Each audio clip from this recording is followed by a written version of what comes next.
எல்லா பெருமைகளும் இறைவனுக்கு. நம் அனைவர் மீதும்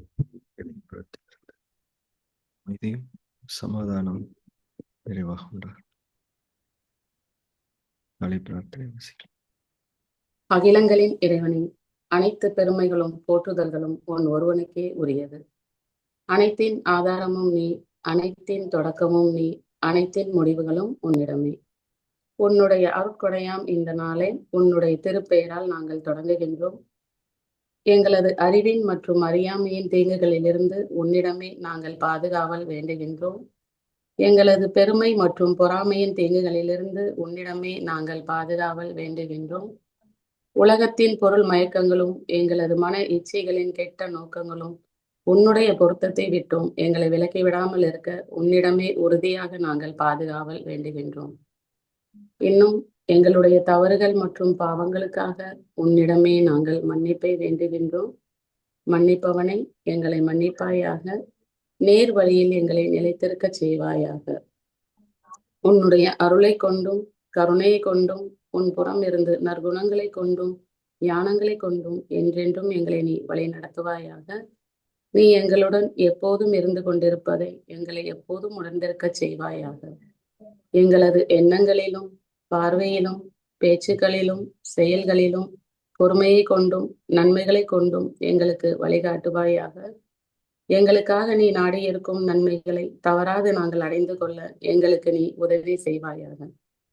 நீயே எங்களுடைய இறைவன், நீயே எங்களுடைய பொறுப்பாளன், நீயே எங்களுடைய இறைஞ்சுதலை செவியேற்பவன். செவியேற்பவனை, படைப்பாளனே, புதிய படைப்பாக எங்களை ஆக்கி தருவாயாக. புதிய வாழ்க்கையில் எங்களை வாழ வைப்பாயாக. அமைதியும் சமாதானமும் ஆரோக்கியமும் ஞானங்களும் நன்மைகளும் மேன்மைகளும் குளிர்ச்சியும் கதகதப்பும் சோலைகளும் நீரோடைகளும் தூய உணவுகளும் உறவுகளும் நிறைந்த புத்தம் புதிய வாழ்க்கையை உன்னை கொண்டு நாங்கள் விரும்புகின்றோம். விருப்பங்களை அளிப்பவனே, ஏற்றுக்கொண்டோம் இறைவனே. புதிய வாழ்க்கையில் எங்களை வாழச் செய்வாயாக.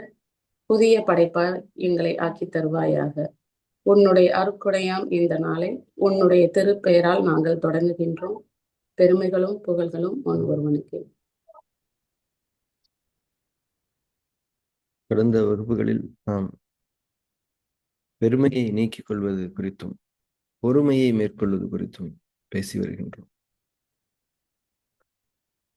எப்போது நமக்கு பொறுமை இருக்கும் என்றால் நம்பிக்கை இருக்கும்போதுதான் பொறுமை வரும். இல்லை என்றால் பொறுமை வராது. ஏனென்றால் நமக்கு ஒரு தேவை என்பது இருந்து கொண்டே இருக்கிறது. அந்த தேவைகளை இறைவன் நிறைவேற்றி தருவான் என்கிற உறுதி என்ற நம்பிக்கை நம்முடைய மனதில் உறுதியாக இருக்கும்போதுதான் உண்மையான பொறுமை வரும். இல்லை என்றால் அது பொறுமை என்று அழைக்கப்பட முடியாததாக இருக்கும். உறுதியா இது கிடைக்கும், இன்னாரு இதை தந்துடுவாரு அப்படின்ற ஒரு கன்ஃபர்மேஷன் இருந்தால் தானே நீங்கள் பொறுமையாக இருப்பீங்க, கம்ஃபர்டபுளாக இருப்பீங்க. லாஸ்ட் மினிட்ல கூட அவர் கொண்டு வந்துடுவார்ப்பா, அவர் சொன்னால் செஞ்சிடுவார்ப்பா. அப்போ நம்பிக்கை தானே பொறுமைக்கு அடிப்படையாக இருக்குது. அப்போ பொறுமை நம்ம மனசில் இல்லை அப்படின்னா என்ன அர்த்தம்? நாம் நம்பிக்கையாளர்களாக இல்லைன்னு தானே அர்த்தம். நம்பிக்கையாளர்களாக இருக்கிறது தானே மனிதர்களுக்கான அடிப்படை தகுதி. அப்போ பெருமை இருக்கும்போது பொறுமை இருக்காது, அவசரம் இருக்கும் என்று நாம் புரிந்து கொண்டோம். அப்போ அவசரம் யார் மனதில் இருக்கிறதோ அவர்கள் நம்பிக்கையாளர்கள் அல்ல என்பதை நாம் புரிந்து கொள்ளணும். ஏன்னா இறைவன் தரமாட்டான், நான் தான் எடுத்துக்கணும். எல்லாரும் எடுத்துக்கிறதுக்கு முன்னாடி நான் போய் எடுத்துக்கிறணும், மிஸ் ஆகிடக்கூடாது. அவசரமும் பதட்டமும் யார் மனசுல இருக்கும்? நம்பிக்கை இல்லாதவர்களுடைய மனதில் இருக்கும். நம்பிக்கை இல்லாதவர்கள் யாருன்னா நிராகரிப்பவர்கள், இறைவனை சந்தேகிப்பவர்கள். அவங்க கோயிலுக்கெல்லாம் கூட போவாங்க, ஆனால் அவர்கள் நம்பிக்கையாளர்கள் அல்ல. அவர்களுடைய அவசரத்தில் அவர்களுடைய வேட்கையில் இறைவனை துணைக்கு அழைத்துக் கொள்வதற்காக அவர்களுக்கு அங்கே செல்கிறார்களே தவிர இறைவனை முன்னிலைப்படுத்தி அவர்கள் அவர்களுடைய வாழ்க்கையை வாழக்கூடியவர்களாக இல்லை. இது இறைவழி வாழ்க்கை அல்ல. எனவே பொறுமை என்றால் நம்பிக்கை, பெருமை இருக்கிறது என்றால் அங்கே பொறுமை இருக்க முடியாது. மாறாக அங்கே அவசரமும் பதட்டமும் இருக்கும். இது சின்ன லெவல்ல இருந்து பெரிய லெவல் வரைக்கும் அவசரமும் பதட்டமும் இருக்கும். யார் மனசுல அவசரம் பதட்டம் இல்லையோ அவங்க பொறுமையா இருக்காங்க, இறைவன் மேல உண்மையான நம்பிக்கை கொண்டிருக்காங்க, இறைவன் கிட்ட பொறுப்பை ஒப்படைச்சிட்டாங்கன்னு அர்த்தம். அவங்களுக்கு அவசரம் பதட்டம் இருக்காது. ஏன்னா இறைவன் அவர்களை வழி நடத்துறான், அவர்களுடைய வாழ்க்கையுடைய சூழல்களை அமைத்து தருகிறான் என்ற புரிதல் உணர்வு அவர்களுக்கு இருக்கும். இந்த அவசரமும் பதட்டமும் இருக்கு இல்லையா, இது நம்ம மனசுல எழும்போது கூடவே பயமும் வந்துரும், கோபமும் வந்துரும், எல்லாமே வந்துரும், எல்லா கெட்ட குணங்களும் வந்துரும், கவனம் தவறிடும். இந்த நிலை அவசரம், பதட்டம், கோபம், கவனம் தவறி இருக்கக்கூடிய தன்மை, பயம் இதெல்லாம் சேர்ந்து நம்ம உடம்புல ஒரு இறுக்கத்தை ஏற்படுத்தி கொண்டே இருக்கும். நம்ம உடம்புல ஒரு இறுக்கத்தை ஏற்படுத்திக்கிட்டே இருக்கும். நம்மளுடைய தசைகள்லையும் தசை நார்கள்லையும் நம்முடைய உறுப்புகளுமே தசைகளாலும் தசை நார்களாலும் ஆக்கப்பட்டது. அதுல எல்லாம் ஒரு இறுக்கம் ஏற்பட்டு கொண்டே இருக்கும். ஒரு தளர்வு அங்க இருக்க முடியாது. இப்போ இதயம் இருக்குது. இதயம் எல்லா உறுப்புகளுக்கும் எல்லா அமைப்புகளுக்கும் ரத்தத்தை பம்ப் பண்ணி அனுப்பிக்கிட்டு இருக்கக்கூடிய ஒரு வேலையை செய்யுது. மனசுல இருக்கக்கூடிய அவசரம் பதட்டத்தினால உடம்புடைய உறுப்புகள், இரத்த குழாய்கள், நரம்புகள் எல்லாமே இறுக்கமாகி இருக்கும்போது இதயத்தால் மிக இலகுவான தன்மையில் ரத்தத்தை செலுத்த முடியாது. இதயம் அதிகமாக இயங்க வேண்டிய ஒரு தேவை, ஒரு அவசியம் வருகிறது. அப்போ இதயம் புஷ் பண்ணணும். இதயம் தன்னுடைய இயல்பான பலத்தை விட அதிகமான பலத்தை பிரயோகித்து ரத்தத்தை எல்லா இடங்களுக்கும் அனுப்ப வேண்டும். இப்ப நீங்க ஃப்ரீயா இருக்கக்கூடிய ரோட்ல வண்டி ஓட்டுறது ஈஸியா? கூட்டமா இருக்கக்கூடிய இடத்துல வண்டி ஓட்டுறது ஈஸியா? ஃப்ரீயா ஒரு ஹைவேஸ் மாதிரி ஜாலியா போறது தானே சுகமா இருக்குது. அப்படியே போய் பழக்கப்பட்ட இதயம், இப்படிதான் போகணும்னு இதயம் விரும்புது. நம்மளும் அப்படித்தானே விரும்புறோம். ஆனா அவ்வளோ டிராஃபிக்ல ஒரு மார்க்கெட் மாதிரி நம்ம ஆகும்போது மனசும் உடம்பும் இதயம் ரொம்ப வேலை பளுவுக்கு உள்ளாகிறது. இதன் விளைவுதான் நோய்களின் தொடக்கம்.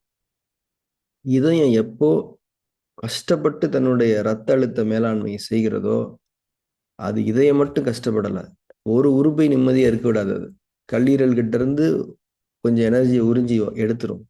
சிறுநீரகத்துக்கு இதயத்தை பார்த்துக்கிறதே வேலையாயிரும். சிறுநீரகத்துக்கும் கல்லீரலுக்கும் தேவையான சக்தியை கொடுக்கறதுக்கே காற்றுக்கு போதுமான ஆற்றல் இல்லாம போயிடும். காற்று பிஸியா இருக்கும்போது நிலமும் ஆடி போயிடும். அப்போ இதயம் அப்படிங்கிற ஒரு விஷயம் மனதின் அவசரத்தை கொண்டும் பதட்டத்தை கொண்டும் தடுமாறும் போது, அழுத்தத்திற்கு உள்ளாகும் போது அத்தனை உறுப்புகளும் ஸ்தம்பித்து விடுகின்றன. நம்முடைய சக்தி உடலின் சக்தி ஓட்டங்கள் அனைத்தும் இயல்புக்கு மாறாக அந்த ஹார்மோனின்னு சொல்லுவாங்க இல்லையா, அது இல்லாம போய் உடம்புல ஒரு குழப்பம் உண்டாகுது. இதனுடைய விளைவுதான் நோய். இந்த நோயை தீர்த்துக்கிறதுக்கு நாம என்னதான் முயற்சி பண்ணாலும், தலைகீழா தண்ணி குடிச்சாலும், மனதில் இருக்கக்கூடிய அந்த அவசரத்தையும் பதட்டத்தையும் பயத்தையும் கோபத்தையும் நீக்கிக்காம எந்த மருத்துவரும் உங்களுக்கு எந்த நன்மையும் ஒரு சிறிதும் தர முடியாது. இது இது சர்வ நிச்சயமான சத்தியம் என்பதை நாம் புரிந்து கொள்ள வேண்டும். அப்ப மனசுல இருக்கக்கூடிய அவசரத்தையும் பதட்டத்தையும் எப்படி நீக்கிக்க முடியும்? பொறுமையை கொண்டுதான் நீக்கிக் கொள்ள முடியும். பொறுமையில தானே நிதானம் பிறக்கும். அப்ப பொறுமை எங்கிருந்து வரும்? இறைவன் மீது நம்பிக்கை கொண்டால் அன்றி உண்மையான பொறுமை நம்முடைய மனதில் ஏற்படவே ஏற்படாது. இது வாழ்க்கையினுடைய எளிய சத்தியங்களில் உள்ளதாகும்.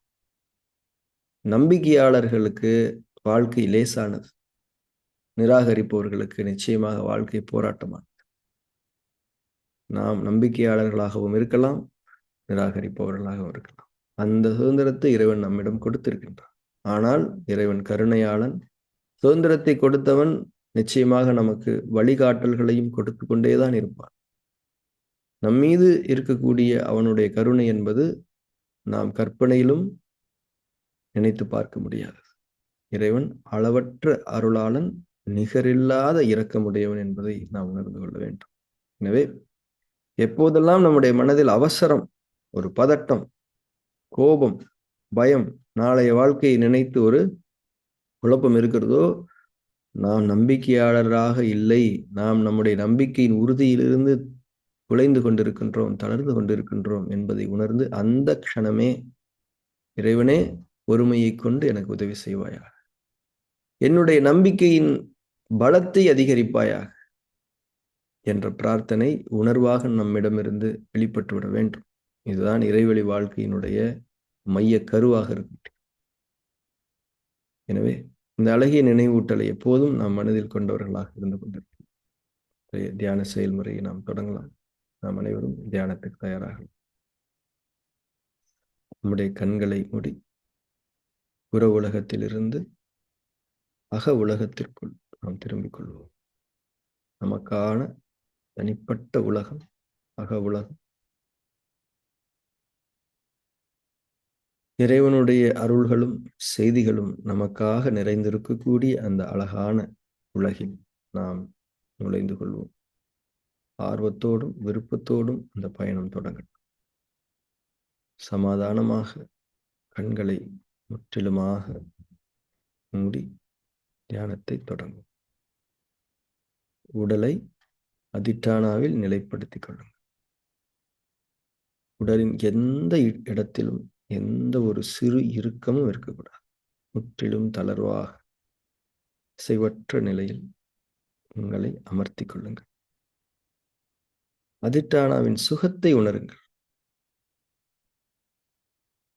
அக உலகில் நீங்கள் நிலை பெற உடல் தன்னுடைய ஆதரவை அதிஷ்டானா மூலம் முழுமையாக ஆர்வத்தோடு விரும்பி முன்வந்து தந்து கொண்டிருக்கக்கூடிய நிலைதான் அதிஷ்டானம். அதிஷ்டானாவை உறுதிப்படுத்தி தியானத்தின் அடுத்தடுத்த நிலைகளுக்கு நகருங்கள். மூச்சின் மீது கவனம் ஏற்படும். இயல்பான கவனம், பொறுமையின் கவனம், லேசான கவனம். மூச்சை நாம் எடுக்கிறோம் என்கிற போதுதான் அவசரம். மூச்சு நமக்கு கொடுக்கப்படுகிறது. நாம் பெற்று கொண்டிருக்கின்றோம். நமக்காகவே படைக்கப்பட்ட மூச்சு இது. நம்மை தேடி வந்து நம்மில் நுழைந்து நிறைகிறது என்ற உணர்வோடு ஒவ்வொரு மூச்சையும் கவனிக்கும் போது பொறுமை அதனுடைய விளைவாக இருக்கும். அழகிய முறையில் தியானத்தின் முதல் படியில் நிலைத்திருங்கள்.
மூச்சின் மீது கவனமும் உணர்வும் இருக்கட்டும். ஒரு மூச்சையும் தவற விடாதீர்கள். அழகான உணர்வில் நிலைத்திருங்கள்.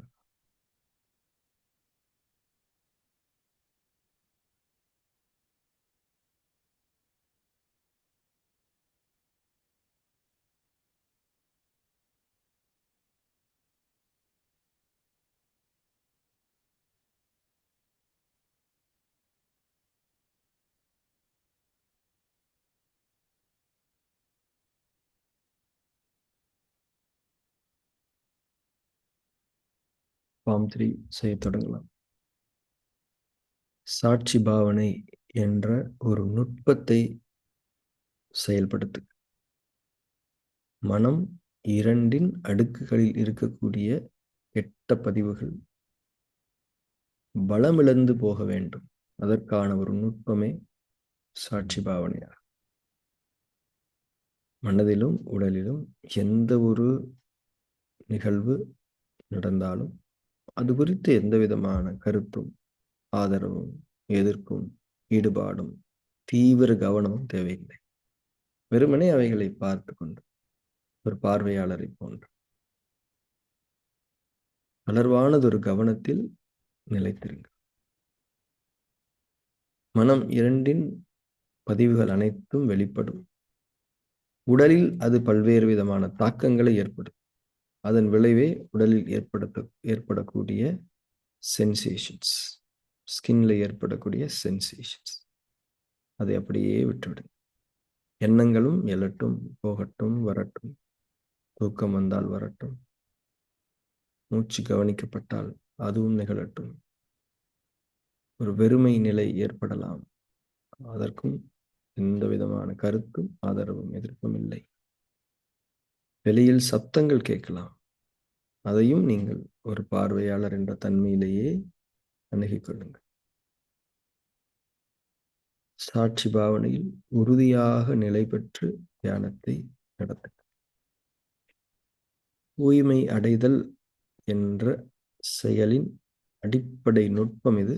இதை நீங்கள் உணர்வோடு உறுதியாக செயல்படுத்துங்கள்.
அதிட்டானாவிலிருந்து தளர்ந்து கொள்ளுங்கள்.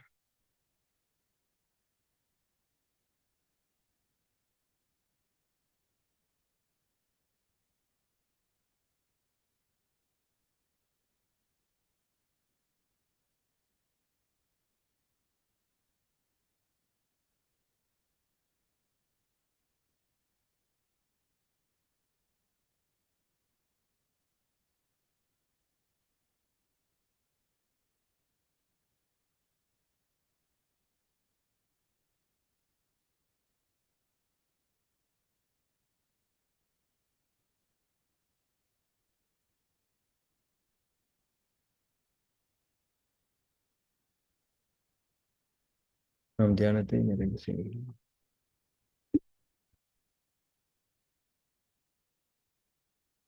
நம்பிக்கையும் பொறுமையும் தான் ஆன்மீகத்தின் அடிப்படைகள். நம்பிக்கையையும் பொறுமையையும் ஏற்படுத்தாத எந்த ஒன்றும் ஆன்மீகமாக இருக்க முடியாது.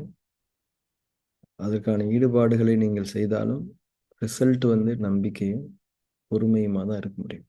நம்பிக்கையும் பொறுமையை கொண்டு தான் நீங்கள் உங்களுடைய ஆன்மீக பயணத்தை, நிலைப்பாட்டை வேல்யூ பண்ணிக்க முடியும். அது என்ன மதிப்பு நீங்கள் போட்டுக்க முடியும். நம்பிக்கை, பொறுமை, இதுதான் வெற்றியின் ரகசியம். நம்பிக்கையும் பொறுமையும் கொண்டு நமக்கு என்ன கிடைக்குதோ அதுதான் நமக்கானது. அவசரத்தையும் பதட்டத்தையும் கொண்டு நமக்கு என்ன கிடைக்குதோ அது நமக்கானது இல்லை. நமக்கு அது பொருந்தாது. பொருந்தாத ஒன்றை உடம்பு வெளியேற்றிக்கிட்டே இருக்கும், மனசு வெளியேற்றிக்கிட்டே இருக்கும். அதுதான் நோய் அப்படிங்கிறத நம்ம புரிஞ்சுக்கணும். அதனால் எல்லா வகைகள்லையுமே இறைவனுடைய வழிகாட்டல் இருக்குது. இறைவன் நிச்சயமாக பெரும் கருணையாளன் என்பதை உணர்ந்து அவன் மீது அதிகம் அதிகம் நாம் நம்பிக்கை கொண்டவர்களாக நம்முடைய வாழ்க்கையை அமைத்துக் கொள்ள வேண்டும். ஸோ இந்த 20th ஒரு 4 days ஒரு food and digestive wellness programme நடக்குது. அவங்க எல்லாருக்கும் பாஸ் கொடுக்கப்பட்டிருக்கும் நினைக்கிறேன். கலந்துக்கோங்க. முக்கியமான வகுப்பு இது. ஏற்கனவே நீங்கள் நிறைய படித்த வகுப்பாக இருக்கலாம். பட் ஒவ்வொரு நிலையிலையும் அது ஒவ்வொரு விதமாக நமக்கு புரியும். ஒரு ரிவிஷனாகவும் அது இருக்கும். ஸோ அதோட டைமிங் வந்து 6:30 to 7:30 இந்த ஈவினிங். சனி, ஞாயிறு, திங்கள், செவ்வாய் நீங்கள் ஃப்ரீயாக இருந்தீங்கன்னா கலந்துக்கோங்க. எப்பவும் போல் ரெக்கார்டிங்ஸ் கொடுக்கப்படும். உங்களுடைய நண்பர்களுக்கும் உறவினர்களுக்கும் அது சொல்லுங்கள். ஏன்னா இன்னைக்கு நிறைய நிறைய பிரச்சனைகள், நிறைய நோய்த்தன்மைகள் எங்கேருந்து தொடங்குதுன்னா ஜீரண குறைபாடுகள்ல இருந்து தான் தொடங்குது. எந்த நோய்த்தன்மையும் சரிப்படுத்தணும் அப்படின்னா ஜீரண குறைபாட்டை சரிப்படுத்தினாதான் அது முடியும். இப்போ அந்த ஜீரண குறைபாட்டை சுகமாக்கிக்கிறதுக்கும் ஜீரண குறைபாடுகளே இல்லாமல் நம்ம வாழ்ந்துக்கிறதுக்கும் என்ன தேவையோ அதை இந்த 4 நாள் வகுப்பில் நிறைவாக்கி கொடுக்க விரும்பியிருக்கிறோம். இறைவன் உதவி செய்வான். ஸோ நீங்கள் எல்லாருமே வகுப்பில் கலந்துக்கோங்க. அண்ட் அதே மாதிரி ஜான்வரியில் வந்து நாம் ஒரு ஒரு விபாசனா லேர்னிங் ப்ரோக்ராம் நடத்துகிறோம், இறைவழி தியானம். ஸோ அந்த லேர்னிங் ப்ரோக்ராமுக்கும் உங்களுக்கு என்ட்ரி பாஸ் கொடுக்கப்படும். அது நம்ம ப்ராக்டிஸ் செஷன்ஸ்லேயே சில மாற்றங்கள். ஜான்வரியில் மட்டும் ஈவினிங் தான் தியரிஸ் இருக்கும். பட் அதை பேஸ் பண்ணி பேசிக்ஸ், நம்ம ஏற்கனவே படித்த பேசிக்ஸை திரும்பவும் ஒரு ரிவிஷன் பண்ணிக்கிறதுக்கான ஒரு மாதமாக ஜான்வரி நம்ம பார்த்துக்கலாம். ஸோ அதுக்கான அறிவிப்புகள் வரும். தொடர்ந்து இறைவழியில் உறுதியாக பயணித்துக் கொண்டிருப்போம். இறைவனுடைய உதவி நமக்கு நிச்சயமாக இருந்து கொண்டிருக்கிறது. என்றென்றும் நன்றி உணர்வோடு நம்பிக்கையாளர்களாக இருந்து கொண்டிருக்கிறோம். Thank you very much. Have a good day.